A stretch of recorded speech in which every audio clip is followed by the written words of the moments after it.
We are here now with David Lopez, who is the CEO of AGS. I like your hat.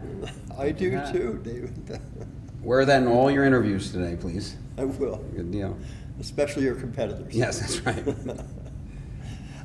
David, it's been a couple years because no G2E last year since we've had a chance to get an overview on AGS, and a lot has happened. Yep. Give us a little overview on your company and what you've done and where you're headed now. So obviously COVID was COVID, right? And for a couple, 2-3 months there, it was very interesting because I'm sure like you, none of us knew, how long that was going to last. Some people were thinking it would last a year or more. That didn't happen, thank goodness. As with most companies, jumped right back on the saddle, got right to it again. Somewhere in there, right before COVID, we were starting to release our premium products for our EGM, our slot division.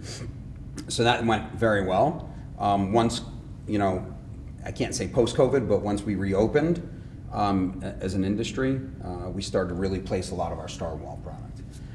Since then, we've also added a second premium offering, and that's our Curve premium product. And we went right back to our pretty golden pig there, Rakin' Bacon, and he's doing very well. And so we're pleased about that. Table games has been humming. Our products there, I think, are fantastic, and they've been fantastic for a while. But what's really going well for us now is our progressives. So I think our progressives are, I said the other day, they're arguably the best in the industry, and our head of IR, who said, no, they are the best in the industry. They're not arguably. So he says they are. I believe him. And then online, we're doing quite well too. So have had a big shift. We were not EBITDA positive prior to COVID. COVID sort of helped us move into a positive territory, and we've only improved since then.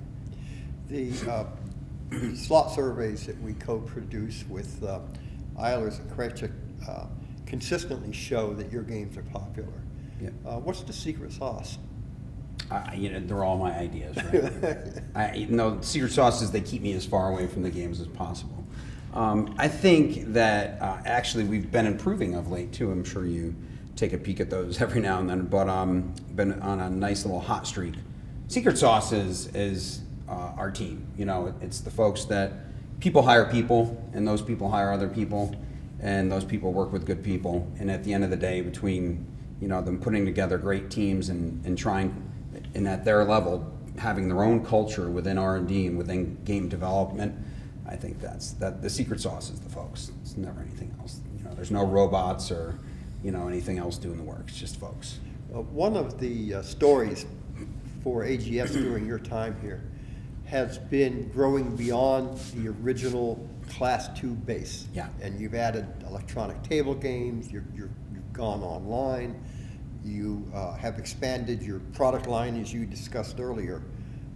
And then you had a little hiccup in Oklahoma as well. Yep. Are you still in that expansion phase in terms of products and jurisdictions, and how has the recovery gone with the hiccup? So we'll start. Actually, I'm going to just rewind the tape just 20 seconds there. You said electronic table games. We have table electronics, as you know, with the progressives and shufflers. So I just want to make sure I don't get phone calls on that one to say, hey, we've got e-tables now. Right. But I'd love to. If you want to make that happen, wave the magic wand and we're in. So, I think overall, our Class 3 progress has been fantastic. Within Class 2, we're stable and growing across the board. And then in Oklahoma, I'd refer to it as stable and just slightly improving. We didn't have a lot of tools in the toolbox before. We were sort of showing up to a knife fight, with nothing, and so it wasn't a great scenario for us as the competition came in and they brought these behemoth slot machines in, and I don't mean that literally, but just very large slot machines, premium products, and we were really focused on core. So now we're shifting to core, premium core, and then true premium products.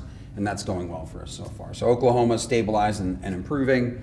Class 3 is going great, in particular, if we look at our core game performance, which shows up on your report, and then of course our premium game rollout. So that's all going fantastic. So expansion is what it's all about. We're in all jurisdictions. There's very few places that we aren't, but it's all about really premium, continued success in core, and then, of course, Class 2 is always a huge focus for us.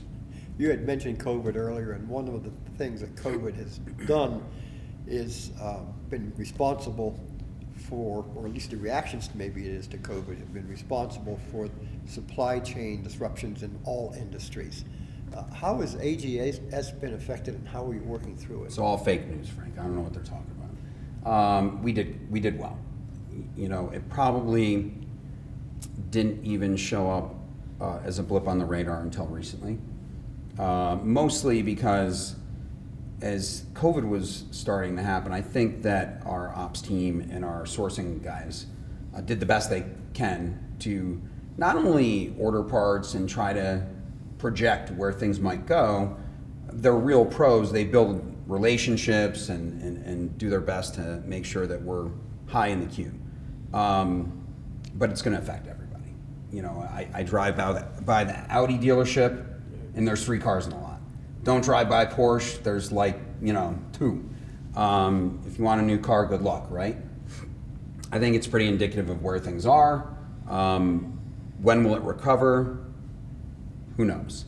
I can't make that prediction. As I've said in the past, on earnings calls, my crystal ball is broken.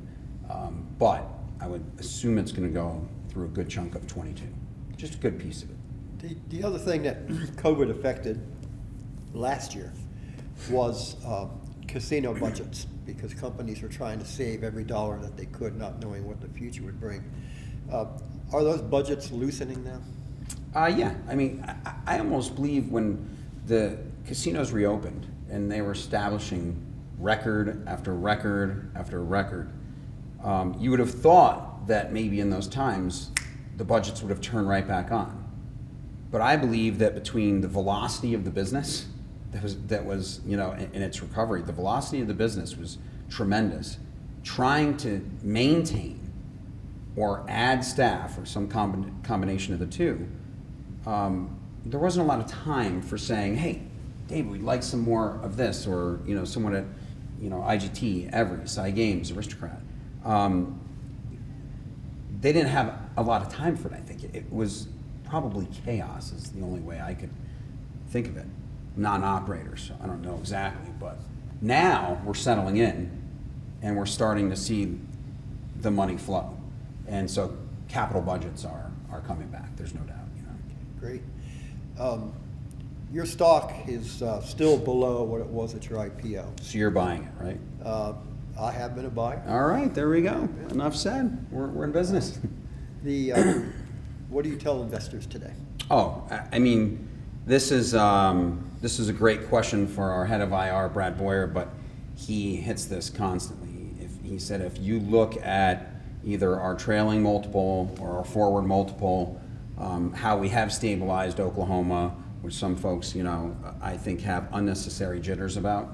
But the stabilization there, our growth even in Class 2 outside of Oklahoma, Class 3, like I said, penetrating, the premium space, core games are flying again, table game, products, which get a higher valuation on Wall Street than the slot business, having the best progressives, being EBITDA positive, as soon as Mexico comes back, we're right in business again. Mexico is a little bit slower to recover. So when you look at those either trailing or forward multiples, everyone should be a buyer. Okay. So we're at G2E this year. We are. And we all come here to see the newest and best products. What are 2 or 3 must-sees at the AGS booth? No such thing. Have to see them all.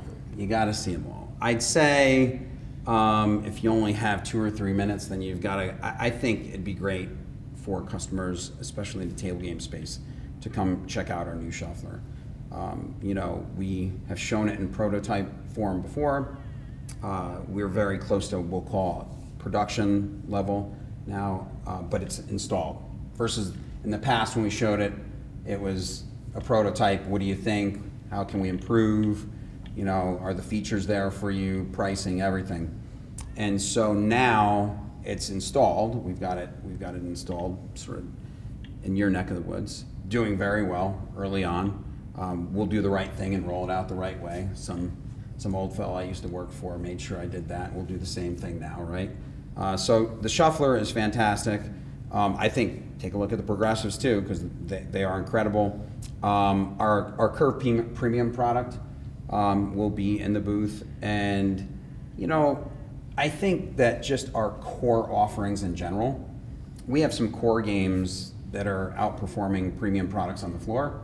So I'd suggest our customers get out there and sort of check out our core stuff. So I just mentioned everything.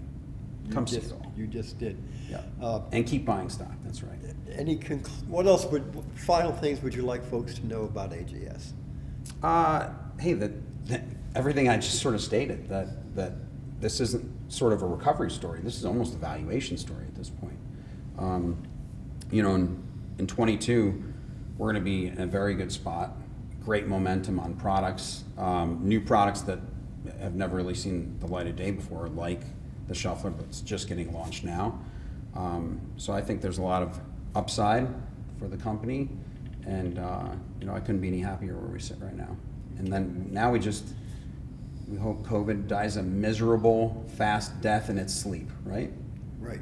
That's next. Well, David, that's a great overview. Good deal. Thanks. Appreciate it.